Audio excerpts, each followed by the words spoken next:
괜히 오자고 했네. 미안해. 그냥 한국에 있을걸. 평생 이게 뭐야? 괜히 오자고 했어. 미안해. 차라리 한국에 머물렀어야 했는데. 내 노년이 이게 무슨 꼴이야? 저의 순간의 선택이 노년을 이렇게 힘들게 할 줄은 몰랐습니다. 여러분들은 제 이야기를 듣고 이런 실수를 하지 말기를 바랍니다. 안녕하세요. 제 이름은 최영민이고 올해 60입니다. 지금은 경기도 평택의 한 빌라에서 아내와 단둘이 살고 있습니다. 저는 충청남도 천안시청에서 36년간 근무한 7급 공무원 출신입니다. 일반 행정직으로 입사해서 주민등록, 복지과 세무 등을 거치며 성실하게 일했습니다. 승진은 빠르지 않았지만 한 번도 징계받은 적 없고 매년 근무 평점도 우수했습니다. 2018년 62세에 정년 퇴직을 했고 그해 12월부터 공무원 연금을 받기 시작했습니다. 36년 근속의 평균 보수월액을 계산하니 월 300만 원이 나왔습니다. 주변에서는 부러워했습니다. 요즘 같은 세상에 죽을 때까지 매달 300만 원씩 받는다는 게 얼마나 큰 축복이냐 고들 했습니다. 저도 그렇게 믿었습니다. 하지만 막상 연금만으로 살아보니 생각보다 빠듯했습니다. 아내와 저는 서울 외곽 구리시의 작은 아파트에서 전세로 살고 있었습니다.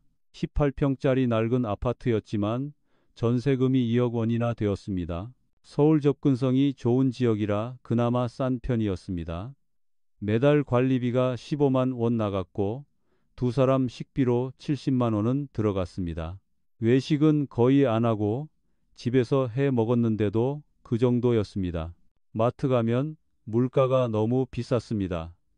삼겹살 1인분이 만원, 김치찌개 한 그릇이 9영원, 짜장면이 7영원이었습니다.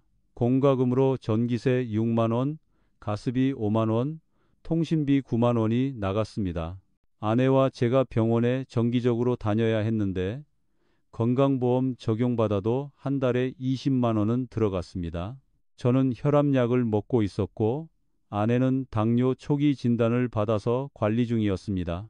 이것저것 합치면 한 달에 250만 원은 기본으로 나갔습니다. 연금 300만 원에서 250만 원을 쓰면 50만 원이 남는데 이게 전부였습니다. 경조사비, 명절 비용, 옷 사는 비용, 이발비 같은 걸 생각하면 저축은 거의 불가능했습니다. 큰아들은 결혼해서 분당에 살고 있었고 작은아들은 미혼으로 서울에서 직장 다니고 있었습니다. 아들들한테 용돈을 받지는 않았지만 명절 때 용돈을 주고 손주들 생일 선물 사주면 몇십만 원씩 나갔습니다. 저희 부부도 가끔 외식하고 싶고 여행도 가고 싶었지만 엄두가 안 났습니다. 2018년 가을쯤 아내가 말했습니다.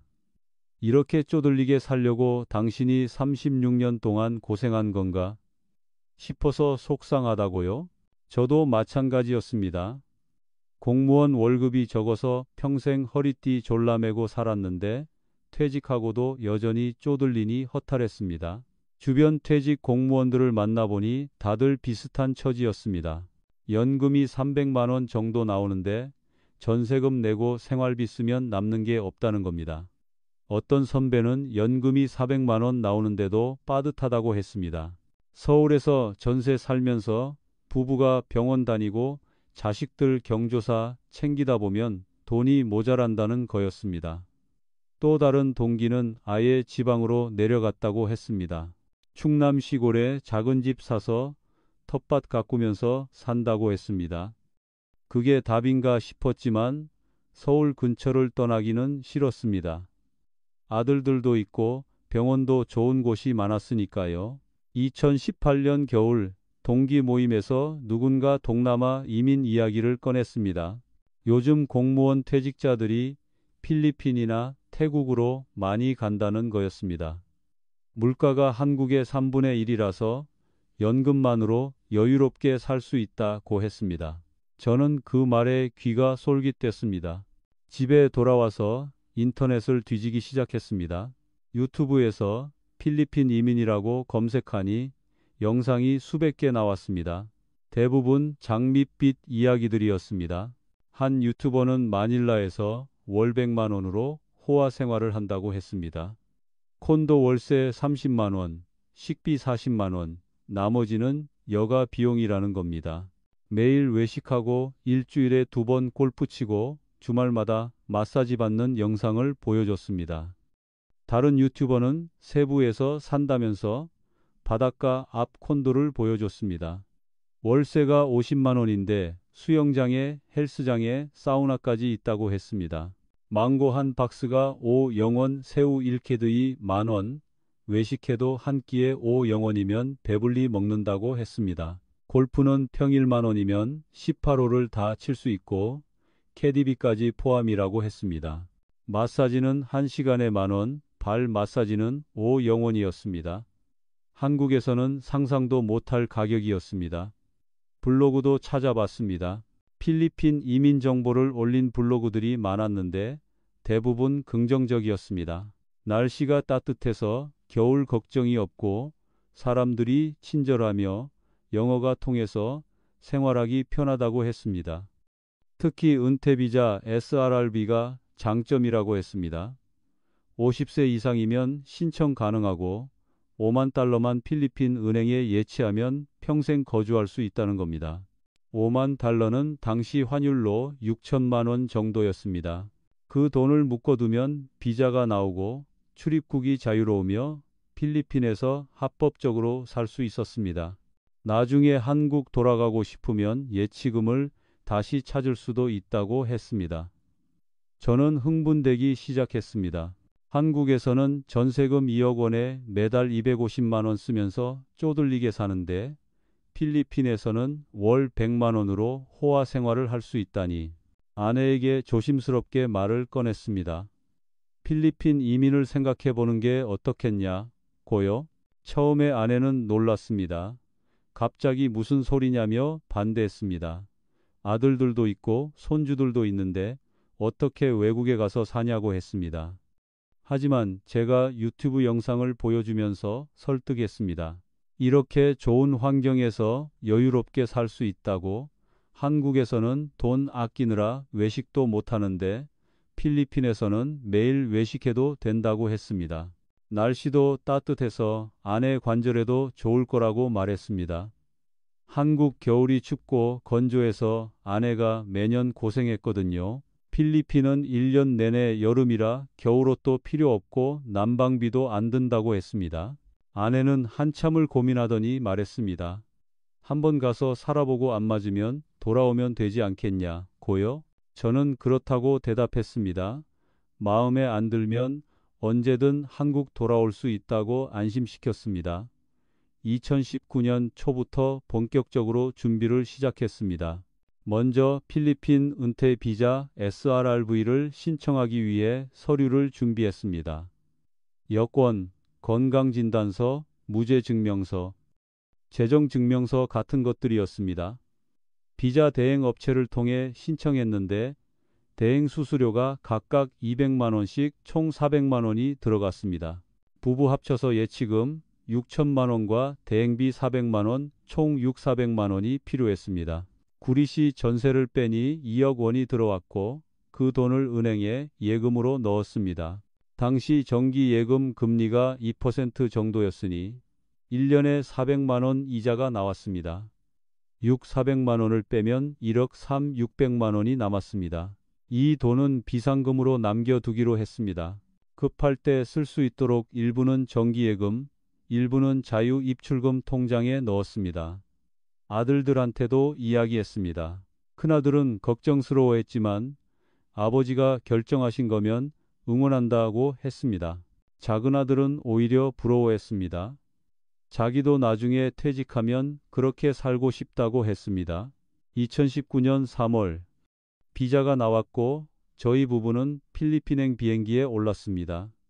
마닐라 니노이 아키노 국제공항에 도착했을 때 후텁지근한 더위가 저희를 맞았습니다. 3월인데도 기온이 30도가 넘었습니다. 미리 구해둔 콘도로 이동했습니다. 마닐라 근교 케손 시티의 한 콘도였는데 한인들이 많이 산다는 지역이었습니다. 20층짜리 건물의 12층이었고 투룸의 거실과 주방이 있는 구조였습니다. 가구와 가전이 다 갖춰져 있어서 집만 풀면 바로 살 수 있었습니다. 월세는 35만 원이었습니다. 한국 고시원 방 하나 값인데 여기서는 수영장과 헬스장이 딸린 콘도를 얻을 수 있었습니다. 베란다에서 내려다보니 마닐라 시내가 한눈에 들어왔습니다. 아내는 좋아했습니다. 전망도 좋고 시설도 깨끗하다며 여기 와서 잘한 것 같다고 말했습니다. 첫 일주일은 정말 천국 같았습니다. 매일 아침 수영장에서 수영하고 오후에는 근처 쇼핑몰을 구경했습니다. 쇼핑몰이 엄청나게 컸고 에어컨이 빵빵하게 나와서 시원했습니다. 마트에서 장을 보는데 과일이 정말 쌌습니다. 망고 1끼리에 2영원, 파인애플 한 통에 3영원, 바나나 한 송이에 500원이었습니다. 한국에서는 망고 한 개가 5영원인데 여기서는 5개를 살 수 있었습니다. 고기도 저렴했습니다. 돼지고기 1그레이에 6영원, 닭고기는 4영원이었습니다. 생선도 싸고 신선했습니다. 저희는 일주일에 2~3번 외식했는데 한 끼에 2만 원이면 두 사람이 배불리 먹을 수 있었습니다. 필리핀 음식도 먹어보고 한식당도 가봤는데 한국보다 훨씬 쌌습니다. 삼겹살 1인분이 6영원, 김치찌개가 4영원이었습니다. 한 달 생활비를 계산해 보니 정말 놀라웠습니다. 월세 35만 원, 관리비 10만 원, 식비 40만 원, 외식비 20만 원, 교통비 10만 원, 통신비 5만 원, 기타 비용 20만 원을 합쳐도 140만 원밖에 안 들었습니다. 연금 300만 원에서 140만 원을 쓰면 160만 원이 남는 겁니다. 한국에서는 50만 원 남는 게 고작이었는데 여기서는 160만 원이나 남았습니다. 저희는 그 돈으로 여가 생활을 즐겼습니다. 골프를 배우기 시작했습니다. 골프장이 평일 3만 원이면 캐디비 포함해서 18홀을 다 칠 수 있었습니다. 한국에서는 15만 원 이상 들어가는데 말이죠. 일주일에 한 번씩 골프를 치고 주말에는 마사지를 받았습니다. 타이 마사지 1시간에 만 원, 발 마사지는 5영원이었습니다. 한국에서는 엄두도 못 냈던 사치였습니다. 한인회에도 가입했습니다. 케손시티에는 한인이 5~0명 정도 살고 있었고 한인회 회원이 1~0명 정도 되었습니다. 매주 목요일 모임이 있었는데 거기서 비슷한 처지의 은퇴자들을 많이 만났습니다. 공무원 퇴직자, 교사 출신, 중소기업 임원 출신 같은 분들이었습니다. 다들 연금이나 퇴직금으로 필리핀에서 여유롭게 살고 있었습니다. 정보도 많이 얻었습니다. 어느 병원이 좋은지, 어느 마트가 싼지, 어느 한식당이 맛있는지 같은 것들이었습니다. 친구도 사귀었습니다. 저와 비슷한 나이의 전직 교사 내외와 친해졌는데 같이 골프도 치고 외식도 했습니다. 아내도 한인 아주머니들과 친해져서 일주일에 한 번씩 모여서 수다 떨고 장도 같이 봤습니다. 저는 생각했습니다. 왜 진작 오지 않았을까? 이게 진짜 인생이구나. 한국에서 쪼들리며 살던 게 바보 같았습니다. 앞으로 20년은 이렇게 편하게 살 수 있을 거라고 믿었습니다. 2019년 9월쯤부터 조금씩 문제가 생기기 시작했습니다. 아내가 배탈로 고생했습니다. 어느 날 저녁 동네 식당에서 해산물을 먹었는데 다음 날부터 배가 아프다며 화장실을 들락날락했습니다. 고생하다가 병원에 갔습니다. 콘도 근처의 개인 병원이었는데 의사가 영어로 설명했습니다. 식중독 증상이니 링거 맞고 약 먹으면 된다고 했습니다. 링거를 맞고 약을 받았는데 계산서를 보고 깜짝 놀랐습니다. 15만 원이나 나온 겁니다. 한국 같으면 건강보험 적용돼서 몇천 원이면 되는데 여기서는 보험이 없어서 전액 부담이었습니다. SRRB 비자에는 의료보험이 포함되지 않았고 따로 가입하려니 나이가 많아서 보험료가 1년에 300만 원이 넘게 들어간다고 했습니다. 저희는 가입하지 않기로 했습니다. 큰 병만 안 걸리면 괜찮을 거라고 생각했습니다. 10월에는 집주인이 갑자기 연락했습니다. 내년부터 월세를 45만 원으로 올려 달라는 겁니다. 계약서에는 1년에 10%까지 인상할 수 있다고 되어 있었습니다. 저는 거절했습니다. 35만 원도 적당한데 45만 원은 부담스럽다고 말했습니다. 집주인은 화를 냈습니다. 그럼 1년 후 계약 끝나면 나가라는 겁니다. 필리핀은 집주인 권한이 강해서 세입자가 의뢰의 입장이었습니다. 저는 당황했지만 일단 1년은 더 살 수 있으니 그때 가서 생각하기로 했습니다. 11월에는 더 충격적인 일이 있었습니다. 쇼핑몰에서 쇼핑하고 나오는데 오토바이를 탄 남자가 제 가방을 낚아채 갔습니다. 소매치기였습니다. 가방 안에 지갑과 휴대폰이 있었는데 순식간에 사라졌습니다. 경찰서에 신고했지만 찾아줄 수 없다고 했습니다. CCTV를 확인해 달라고 했더니 귀찮다는 듯이 대충 넘어갔습니다. 지갑에 현금 30만 원과 신용카드가 있었는데 다 날린 겁니다. 한인 커뮤니티에 물어보니 비슷한 피해 사례가 많았습니다. 소매치기, 날치기, 택시 바가지, 사기 같은 게 흔하다고 했습니다. 특히 한인들이 표적이라고 했습니다. 돈이 있어 보이니까 노리는 거였습니다. 밤에는 절대 혼자 다니지 말고 낮에도 조심해야 한다고 했습니다. 저는 불안해지기 시작했습니다. 유튜브에서는 필리핀이 안전하다고 했는데 실제로는 그렇지 않았습니다. 12월에는 에어컨이 고장났습니다. 필리핀은 1년 내내 더워서 에어컨 없이는 살 수 없었습니다. 수리 기사를 불렀더니 고장난 부품을 교체해야 한다며 80만 원을 달라고 했습니다. 터무니없이 비싼 가격이었지만 어쩔 수 없이 냈습니다. 집주인한테 연락했더니 에어컨은 세입자 책임이라며 자기는 모른다고 했습니다. 한국 집주인이 고쳐주는데 여기서는 모든 게 세입자 부담이었습니다. 2020년 1월에는 인터넷이 자주 끊겼습니다. 통신사에 항의했지만 개선되지 않았습니다. 필리핀은 인프라가 좋지 않아서 인터넷 속도도 느리고 자주 끊긴다고 했습니다. 정전도 잦았습니다. 일주일에 한두 번은 갑자기 전기가 나갔다가 몇 시간 후에 들어왔습니다. 에어컨이 꺼지면 더워서 견딜 수가 없었습니다. 한국에서는 당연했던 것들이 여기서는 사치였습니다. 안정적인 전기, 빠른 인터넷, 깨끗한 수돗물 같은 것들이요. 필리핀 수돗물은 마실 수 없어서 생수를 사 먹어야 했고 한 달에 생수값만 5만 원이 들어갔습니다. 2020년 2월에는 더 큰 문제가 터졌습니다. 코로나 바이러스가 필리핀에도 퍼지기 시작한 겁니다. 정부에서 봉쇄령을 내렸고 외출이 금지되었습니다. 마트도 제한적으로만 운영되고 식당은 모두 문을 닫았습니다. 저희는 콘도에 갇혀서 지내야 했습니다. 그때부터 모든 게 달라졌습니다. 코로나 봉쇄가 시작되면서 마트 물가가 폭등했습니다. 사재기 때문에 물건이 동났고 가격은 2배로 뛰었습니다. 쌀 한 포대가 3만 원에서 6만 원으로 계란 한 판이 0원에서 10,000원으로 올랐습니다. 고기는 구하기도 어려웠고 가격은 이전의 2배였습니다. 과일과 채소도 마찬가지였습니다. 망고가 1kg에 0원으로 올랐고 바나나는 3,0원이었습니다. 한국 음식 재료는 더 심각했습니다. 김치, 된장, 고추장 같은 것들이 품귀 현상을 빚었습니다. 한인마트에 가면 김치 1끼레이 2만 원이었습니다. 한국에서는 5,000원이면 사는데 말이죠. 저희는 식비를 줄이려고 밥을 적게 먹고 고기를 덜 먹었지만 한 달에 90만 원은 들어갔습니다.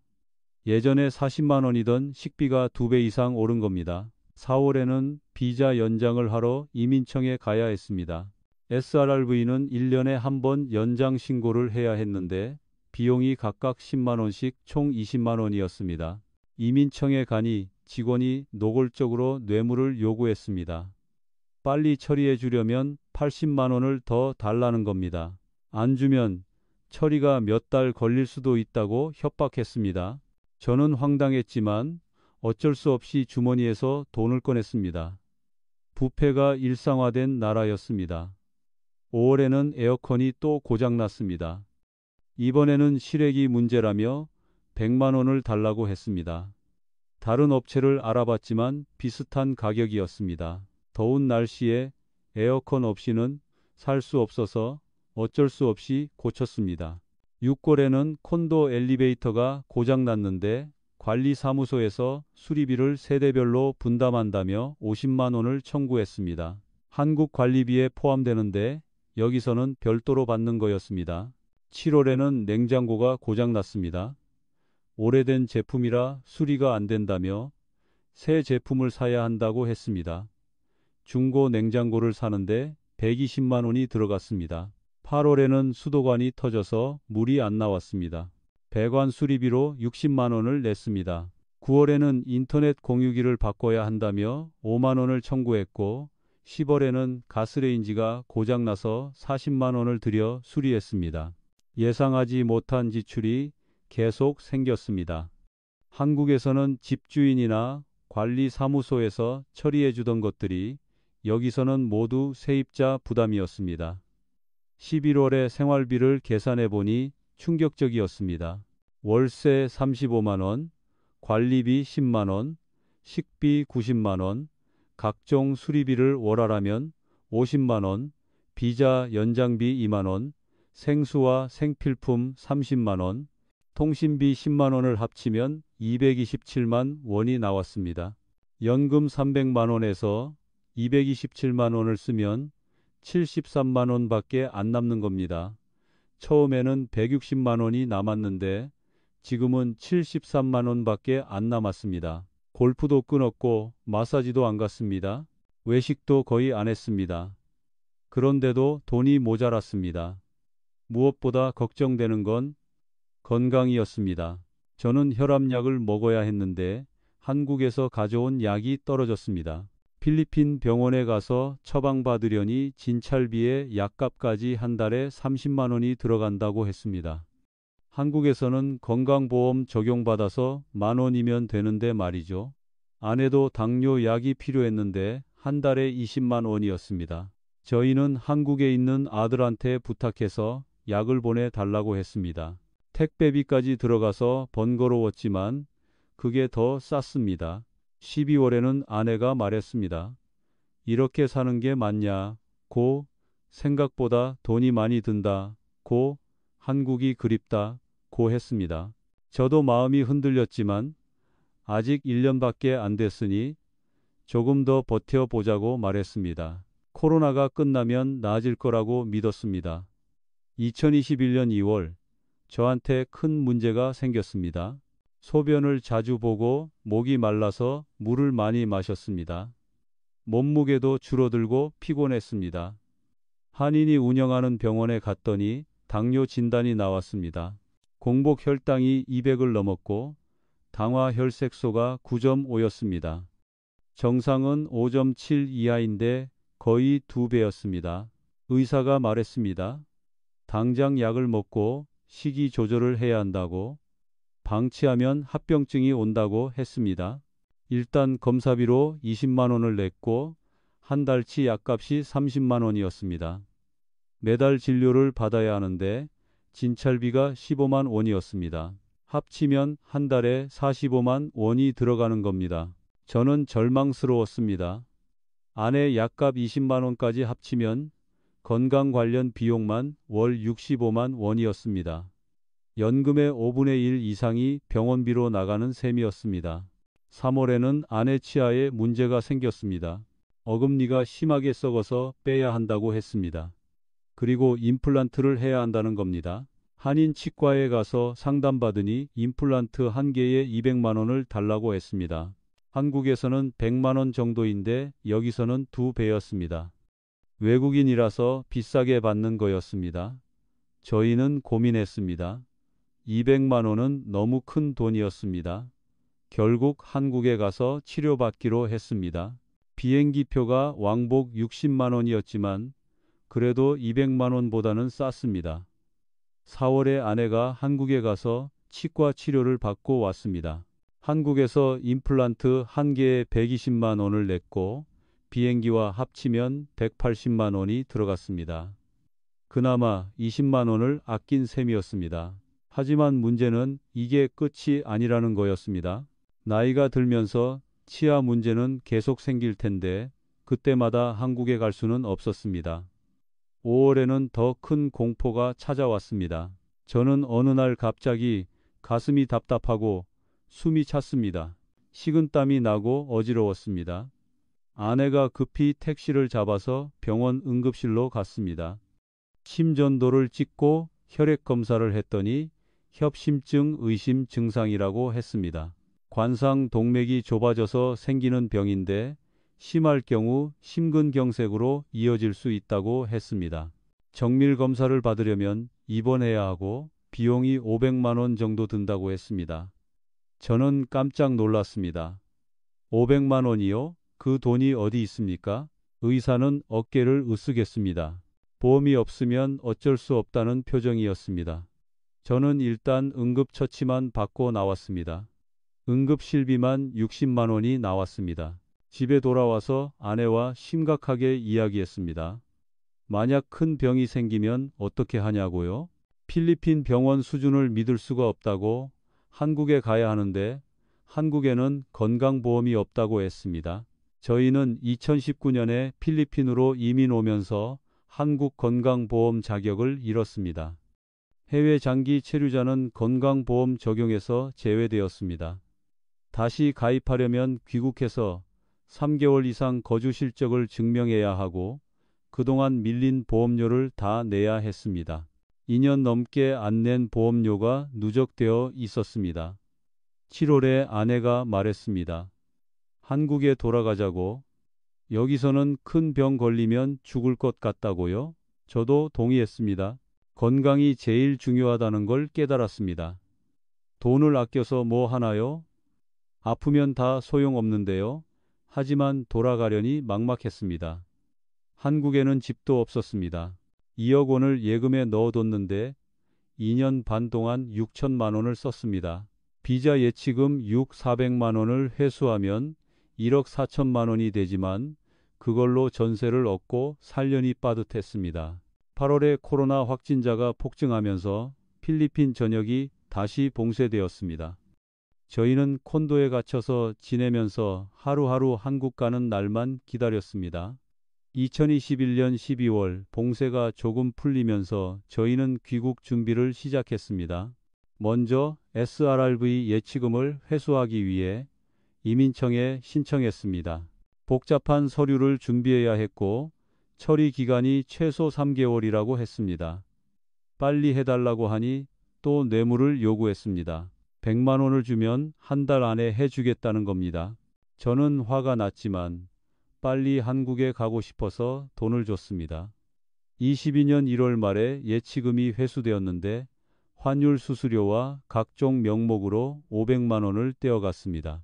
6천만 원을 예치했는데 500만 원만 돌려받은 겁니다. 콘도 계약도 정리했습니다.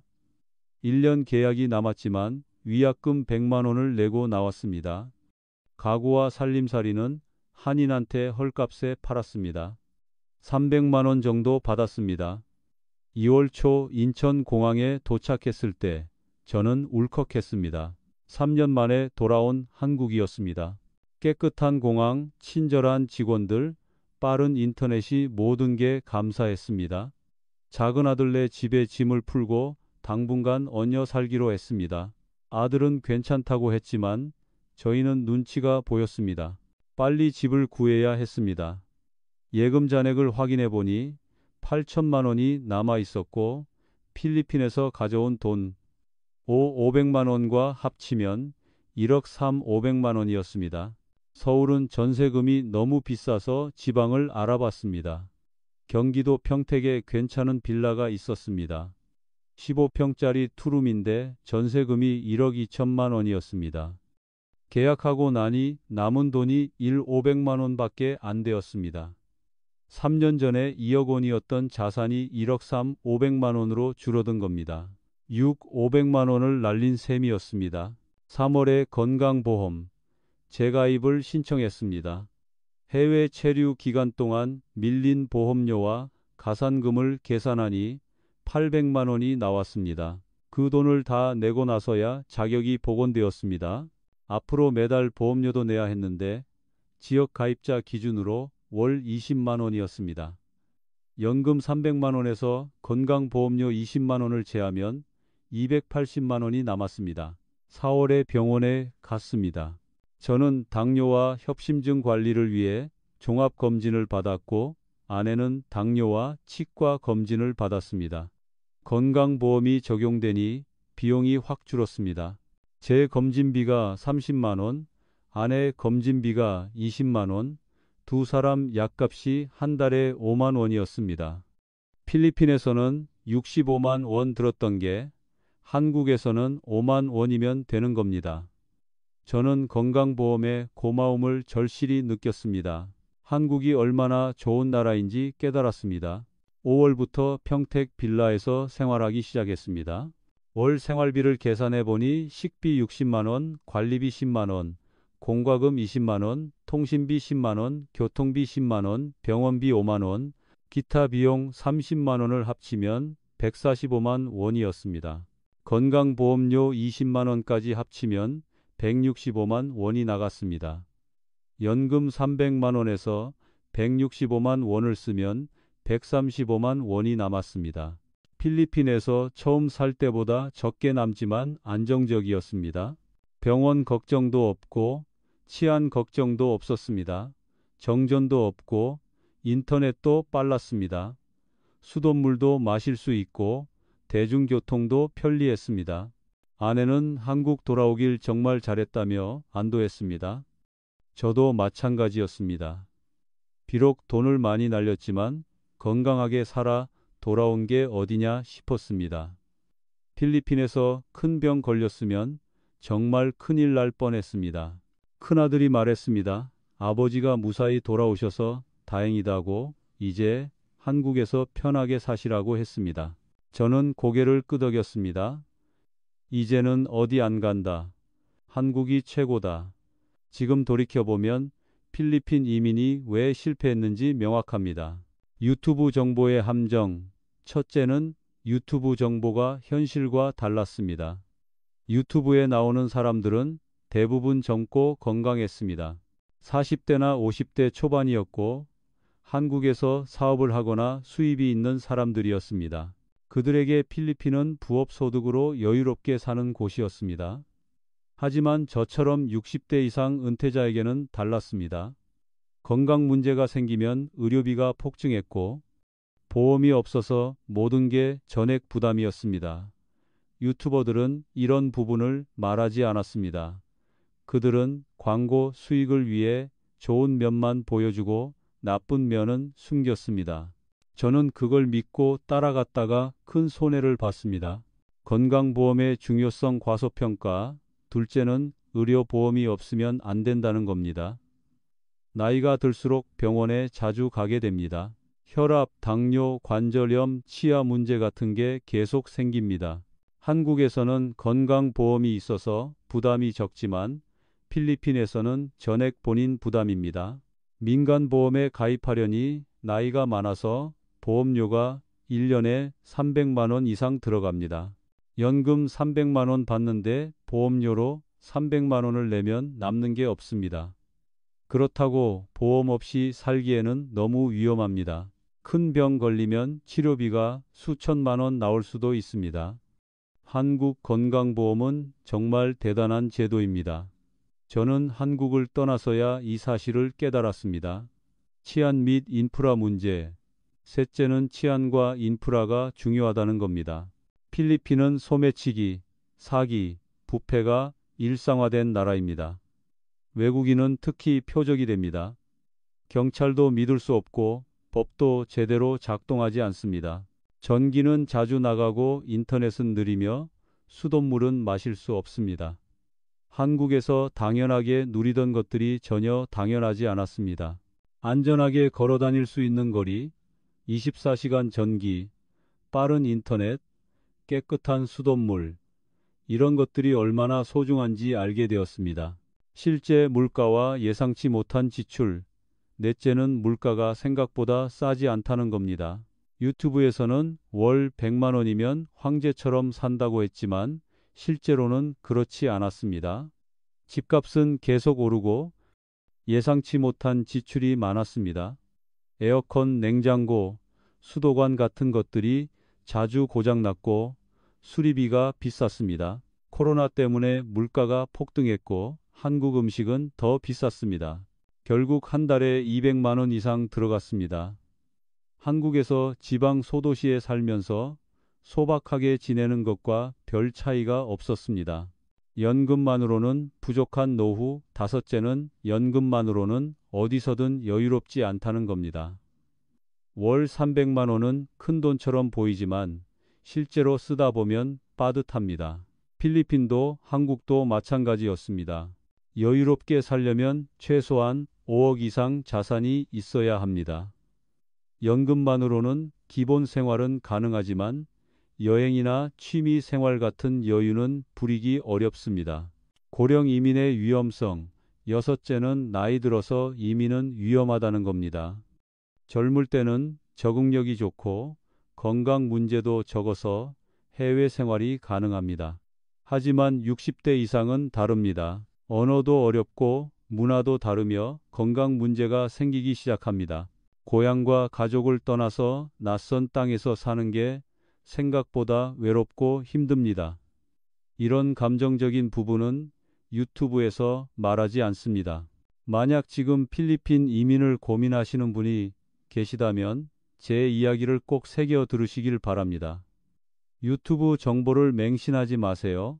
그들은 광고 수익을 위해 좋은 면만 과장합니다. 실제 생활은 훨씬 힘듭니다. 특히 60대 이상 은퇴자라면 더욱 신중해야 합니다. 건강보험이 없는 나라에서 사는 건 도박입니다. 큰 병 걸리면 파산할 수도 있습니다. 차라리 한국 지방 소도시에서 소박하게 사는 게 훨씬 현명한 선택입니다. 평택, 천안, 청주, 전주 같은 곳은 전세금도 적당하고 생활비도 저렴하며 의료시설도 괜찮습니다. 무엇보다 건강보험이 있어서 안심할 수 있습니다. 해외 이민은 최소한 5억 이상 자산이 있고 민간 의료보험에 가입할 여유가 있을 때나 고려해 볼 만합니다. 연금만으로 이민 가는 건 너무 위험합니다. 저는 3년 동안 500만 원을 날렸습니다. 시간과 돈과 건강을 잃었습니다. 다행히 큰 병 없이 돌아왔지만 자칫하면 필리핀에서 죽을 뻔했습니다. 여러분은 제 실수를 반복하지 마시길 진심으로 바랍니다. 한국은 정말 좋은 나라입니다. 의료, 치안, 인프라 모든 면에서 세계 최고 수준입니다. 물가가 비싸도 그만한 가치가 있습니다. 살아보니까 알겠습니다. 한국이 최고입니다. 오늘 제 이야기가 조금이라도 도움이 되셨다면 구독과 좋아요 부탁드립니다. 여러분의 작은 응원 하나하나가 저에게는 큰 힘이 됩니다. 그리고 이 영상이 또 다른 누군가의 시행착오를 막아줄 수 있다면 그것만으로도 제 실패가 의미 있다고 생각합니다. 댓글로 여러분의 생각도 나눠주시면 감사하겠습니다. 혹시 해외 이민을 고민하고 계시거나 경험이 있으신 분들의 이야기도 듣고 싶습니다. 다음에는 또 다른 이야기로 찾아뵙겠습니다. 감사합니다.